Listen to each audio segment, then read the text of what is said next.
जब मैंने पहला चैप्टर पढ़ा था ना, मुझे बस इतना समझ आया था कि मेरा दिमाग एक डोपामिन ओवरलोड में जी रहा था। मुझे अपने ट्रिगर्स पहचानने थे और बिलीव मी वो लिस्ट बनाना मेरे लिए सबसे पेनफुल प्रोसेस था। लेकिन असली चेंजेस तब आए जब मैंने सोचा कि अब डिटॉक्स कैसे करना है। यानी कि मैंने अपने दिमाग को दोबारा रीसेट कैसे करा।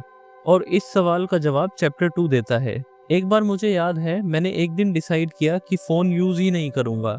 सोचा ठीक है, एक दिन का डिजिटल डिटॉक्स कर लेता हूँ। पर क्या हुआ, सिर्फ आधे घंटे में ही मुझे इतनी बेचैनी होने लगी कि मैं फ़ोन की तरफ बार-बार देख रहा था। नोटिफ़िकेशंस के बिना ऐसा लग रहा था जैसे दुनिया रुक गई हो। और इसी मोमेंट पे मुझे समझ आया कि डिटॉक्स सिर्फ एक फैशन वर्ड नहीं है, ये एक स्ट्रगल है, एक फाइट है अपने ही दिमाग के अगेंस्ट। थिबोत न्यूरीज यहाँ पे एक सिंपल आइडिया इंट्रोड्यूस करते हैं, डोपामिन फास्ट, यानी कि उन एक्टिविटीज को टेम्परेली कट ऑफ करना जो हमें इंस्टेंट डोपामिन देती है। अब इसका मतलब ये नहीं है कि आप हमेशा के लिए फोन या इंटरनेट छोड़ दो। मतलब ये है कि कुछ वक्त के लिए आप अपने ब्रेन को उन्हें कंज्यूम करने से रोक दो ताकि ब्रेन के रिवॉर्ड सिस्टम को रीसेट होने का चांस मिले। सोचिए आपको रोज फास्ट फूड खाने की आदत है। बर्गर, पिज्जा, फ्राइज, ये सब आपको एक इंस्टेंट किक देते हैं। अगर आप एक दिन के लिए फास्ट फूड अवॉइड करते हो तो पहले लगता है कुछ मिसिंग है, लेकिन धीरे धीरे आप नॉर्मल घर का खाना एंजॉय करने लगते हो। वही प्रिंसिपल लाइफ के हर एरिया में अप्लाई होता है। जब मैंने डिटॉक्स ट्राई किया तो सबसे पहले मैंने अपना फोन से डिस्टेंस बनाया। मैंने नोटिफिकेशंस को ऑफ कर दिया और दिन के कुछ घंटे फोन को लिटरली अलग कमरे में रखा। शुरू के 2 दिन बहुत मुश्किल थे। मैं बार बार फोन की तरफ चुपके से देखना चाहता था। मुझे लगता था शायद कोई इंपॉर्टेंट मैसेज मिस हो जाए, पर सच ये था कि 90% मैसेजेस इंपॉर्टेंट होते ही नहीं है। और धीरे धीरे मैंने फील किया कि मेरा दिमाग काम होता जा रहा था।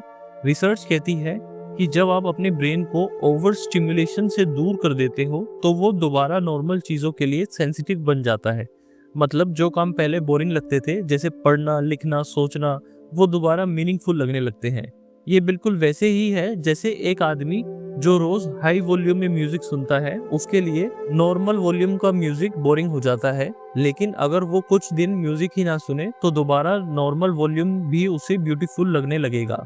चैप्टर 2 का मेन लेसन यही है। डिटॉक्स का मतलब चीजें परमानेंटली छोड़ना नहीं होता। डिटॉक्स का मतलब है अपने ब्रेन को एक पर्पस देना, एक रीसेट देना।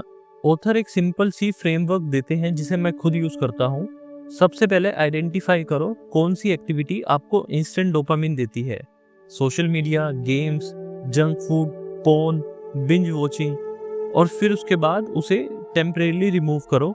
जैसे एक दिन, एक हफ्ते या एक स्पेसिफिक टाइम ब्लॉक के लिए उसे कट ऑफ करो। फिर उसके बाद रिप्लेस विद बोरिंग का रूल एप्लीकेबल होता है।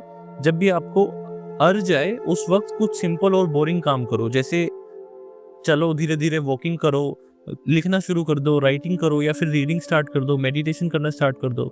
इससे आपका माइंड रीसेट हो जाएगा और धीरे धीरे आपका ब्रेन बोरिंग चीजों से भी खुशी लेने लगेगा। मैंने एक बार एक एंटरप्रेन्योर का एक्सपीरियंस सुना था। उन्होंने एक हफ्ते तक सोशल मीडिया कम्प्लीटली अवॉइड किया। पहले 2 दिन वो लिटरली विड्रॉल सिम्टम्स फील कर रहे थे, जैसे एक एडिक्ट हो। पर थर्ड डे से उन्होंने लिखना शुरू किया, अपने बिजनेस पे फोकस किया और उन्होंने अपना बेस्ट आइडिया उसी वीक में सोचा। ये होता है डोपामिन डिटॉक्स का मैजिक। मुझे चैप्टर 2 से एक बड़ी चीज समझ आई। मुझे अपने डिस्ट्रैक्शन से लड़ना नहीं था, मुझे उन्हें पोज देना था। पहले मैं सोचता था कि मुझे अपनी विल पावर स्ट्रॉन्ग करनी पड़ेगी, पर असली सॉल्यूशन था अपने एनवायरनमेंट को चेंज करना, फोन को साइड में रखना, नोटिफिकेशंस बंद करना और अपने ब्रेन को रीसेट होने का चांस देना। मैं आपसे एक सवाल पूछना चाहता हूँ, आपकी लाइफ में वो कौन सी 3 चीजें हैं जो आपको इंस्टेंट डोपामिन देती है और जो आपके फोकस और प्रोडक्टिविटी को खत्म कर देती है? उनका लिस्ट बनाइए और उनमें से एक को 24 घंटे के लिए अवॉइड करके देखिए। मुझे गारंटी है आपको फर्क फील होगा। सोच कर देखिए, आपका दिमाग एक क्लीन स्लेट जैसा हो, ना अननेसेसरी नोटिफिकेशंस, ना ओवर स्टिमुलेशन, सिर्फ आप और आपके गोल्स।